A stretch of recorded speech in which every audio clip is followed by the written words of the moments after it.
भगवद्गीतेत भगवान श्रीकृष्ण म्हणतात, मासांना मार्गशीर्ष. वर्षातील सर्व महिन्यांमध्ये मार्गशीर्ष हा माझा स्वरूप आहे. म्हणूनच हा महिना केवळ पंचांगातील एक पान नाही, तर दैवितेचा आणि पवित्रतेचा श्वास घेणारा काळ आहे. आज तुम्ही जे ऐकणार आहात ते तुमच्या मार्गशीर्ष महिन्याकडे पाहण्याची दृष्टीच बदलून टाकेल. नमस्कार मंडळी, तुमच्या सगळ्यांचं आध्यात्मिक पाऊल वाटा मराठी या युट्यूब चॅनलवर स्वागत आहे.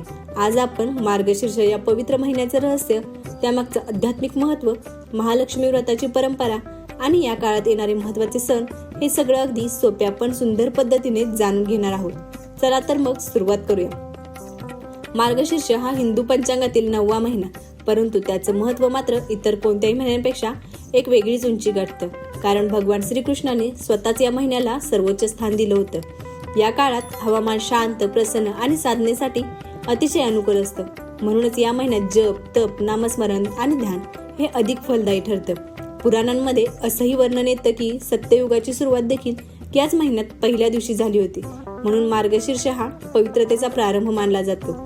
मार्गशीर्ष म्हटलं की सर्वप्रथम आठवतं ते म्हणजे मार्गशीर्ष गुरुवार आणि महालक्ष्मी व्रत. महाराष्ट्रातील असंख्य घरांमध्ये हा संपूर्ण महिना देवीच्या कृपेसाठी समर्पित असतो. घरात धन, धान्य, सुख आणि समृद्धी नांदावी, जीवनात स्थैर्य यावं यासाठी सुवासिनी स्त्रिया अत्यंत श्रद्धा आणि प्रेमाने हे व्रत करतात. दर गुरुवारी घरात देवीची स्थापना केली जाते. शुद्ध सात्विक पद्धतीने महालक्ष्मीची पूजा होते आणि व्रतकथेचे पठण केले जाते. गोड नैवेद्य म्हणून खीर आणि शिरा देवीला अर्पण केला जातो.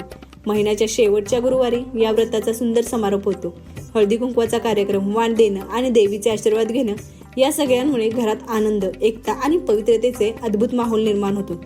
या महिन्यात अनेक सण देखील अत्यंत उत्साहाने साजरे केले जातात. मार्गशीर्ष शुद्ध षष्टीला येणारी चंपाष्टमी हा जेजुरीच्या खंडोबा भक्तांसाठी एक मोठा दिवस असतो. मोक्षदा एकादशी, ज्याला आपण गीता जयंती म्हणूनही ओळखतो, कारण हाच तो दिवस आहे ज्या दिवशी श्रीकृष्णाने कुरुक्षेत्राच्या रणांगणावर अर्जुनाला भगवद्गीतेचा उपदेश दिला होता. आणि मग येते मार्गशीर्ष पौर्णिमा, भगवान दत्तात्रयांचा अवतार दिन. गांगनापूर, नरसोबाची वाडी, औदंपूर यांसारख्या दत्तक्षेत्रामध्ये त्या दिवशी अप्रतिम भक्तिरस ओसंडून वाहतो. मार्गशीर्ष महिन्यातील लोक काही विशिष्ट आचार पाळतात. सूर्योदयापूर्वी स्नान करणे, विशेषतः ब्राह्मण मुहूर्तातील पाण्याचा स्पर्श मन आणि शरीर दोन्ही शुद्ध करतो असा विश्वास आहे.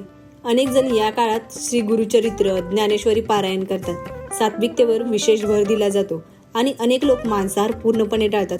मन शुद्ध आणि शांत ठेवण्यासाठी हा काळ अत्यंत अनुकूल असतो. या महिन्यातील निसर्ग देखील अतिशय मोहक असतो.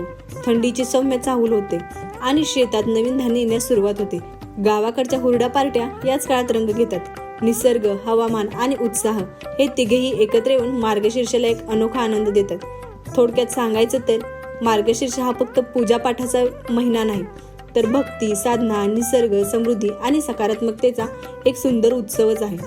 जर तुम्हाला ही माहिती आवडली असेल तर व्हिडिओला लाईक करा, शेअर करा. देव, धर्म, संस्कृती आणि इतिहासाच्या अशा सुंदर गोष्टी ऐकण्यासाठी या चॅनलला सबस्क्राईब करा. धन्यवाद.